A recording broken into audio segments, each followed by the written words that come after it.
Hey family, today's 10-minute workshop is titled Black Dandyism, Fashion, Resistance, and Reclaiming Power. And the reason I wanted to do this teaching was yesterday it was the Met Gala and their theme was paying homage to Black Dandyism. And so for some of y'all, you're trying to figure out, well, what the heck is Black Dandyism? Well, let me explain it to you really quickly, okay? Black Dandyism isn't just about looking fly. It's a cultural movement where Black men and Black women use elevated European inspired fashion to reclaim power, dignity, and visibility in a world that often denied it. So let's get to the root of it. It started, let's rewind to the 18th and 19th centuries during slavery and colonialism, right? You got to remember, enslaved and formerly enslaved Black people were legally and socially restricted. I'm going to say that again, legally and socially restricted in how they could dress. Isn't that something? The oppressor wanted to control not even what we did, how we got here, how we lived, but even what we put on our bodies. In some places, blacks had to wear identifiers like the head wraps and slave badges.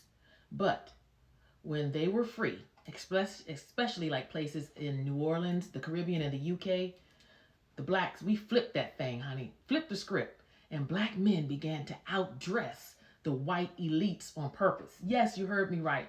Isn't that something? I'm gonna tell you, it's nothing. One thing about a Black man, baby. Black people, period. But we right now, we're gonna tip our hat to the Black man, honey. They're gonna make sure that they're gonna outshine whoever, and it takes no effort to do it.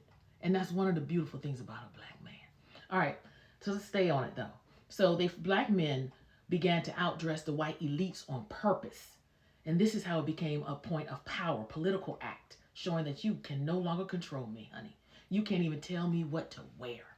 And they wore suits, gloves, top hats, and walked like kings that they were, honey, because they were reclaiming their stolen humanity. So that rebellion in silk and swagger, that's the root of Black dandyism. So not just men, there are women dandies as well. Let's be clear, Black women weren't left out, okay? Josephine Baker, she combined the elegance and femininity and political resistance through her fashions, right? Today, women like Janelle Monáe continue the dandy legacy, sharp tuxedos, bold statements, and never asking permission. Oh, you just gotta love Black folk. Woo! All right, let's talk about the Sapirs of Congo. In the Congo, there's an entire fashion movement called La Sape, short for Socialite, oh Lord, the Society of Ambiance Makers and Elegant People. These are men who dress in luxury brands like Gucci and Versace, and while living in some of the most poorest neighborhoods. See, a lot of times white people made us feel in our own ignorance. If another Black person, y'all always dressing up, you always trying to outdress somebody else, but you living in the hood, you living in the projects, not knowing that it was rooted in a sense of wanting to feel freedom and your individuality and just wanting to look good. You see, that's the thing. You can live in a hut somewhere in Haiti, but if your mind is like the brilliant minds of these dandies, they're like, I'm gonna put on the finest of fine because my situation does not define me. I honestly think we need to bring back this dandy culture more so, definitely with our young people, because I don't want to see these young boys with their pants sagging off their behinds. It's disgusting and it's disrespectful, but I digress. That's a different teaching. All right, so why do you say? Why do these people in these villages still walk around with Gucci and Versace on? Why? Because for them, fashion isn't about wealth. It's about self-worth, y'all. It's about flipping the narrative, okay? One of the socialites said that you may have more money, but I have more style. And that's political power dressed in Prada. So Black dandies in the United States. All right, let's think about the Harlem Renaissance legends. Oh, that was such an amazing era. I love reading and learning about the Harlem Renaissance. You have the great Langston Hughes, Zora Neale Hurston, Cab Calloway. Dandyism was everywhere. You had the zoot suits, right? The fur collars. And it wasn't about pleasing white folk. It was about shining and expressing and surviving with dignity. Like whenever you stepped out, you looked sharp, right? Oh my God. Even in the Civil Rights era, had dandies. Look at Malcolm X before he went to Mecca. All right? A straight dandy in zoot suits. Before now. You got to remember before he became Before he was Malcolm Little, Malcolm X, right? Um, but he would wear the zoot suits and the sharp brims because how you show up in the world can challenge the world. And it threatens them, right? You want to make somebody feel uncomfortable, black folk?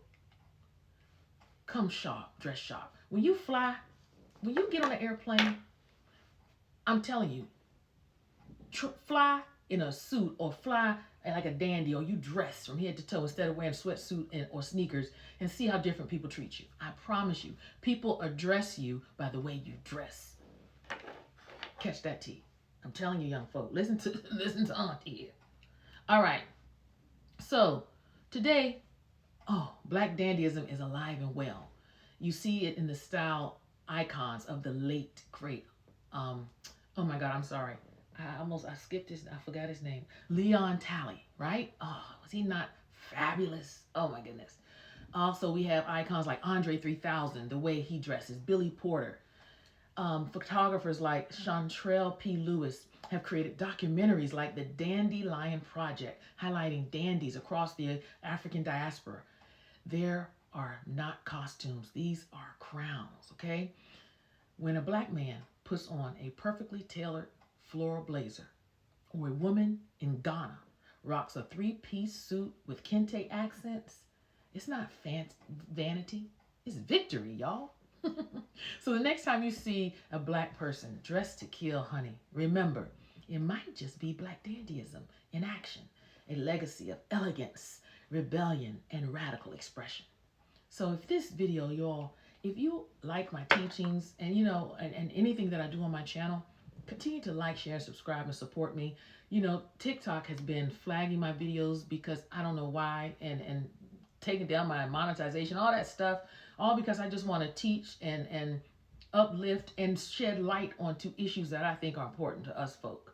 But anyway, if my teachings bless you all, feel free to, on my bio, it talks about how you can buy me coffee, or there's my Venmo. Continue to like, share, and subscribe, but most importantly, repost my videos so that our people can learn. Because at the end of the day, when I stand before God, I want him to say, well, Angela, people you taught, and if they choose not to learn, that's on them. And I don't want our people being ignorant, because I'm telling you, 2025 is a season of awakening. We are opening our eyes to all the lies that we were told by the white man, by even the lies that even the black church has told us about God and about just life in general, to bound us and to keep us under control.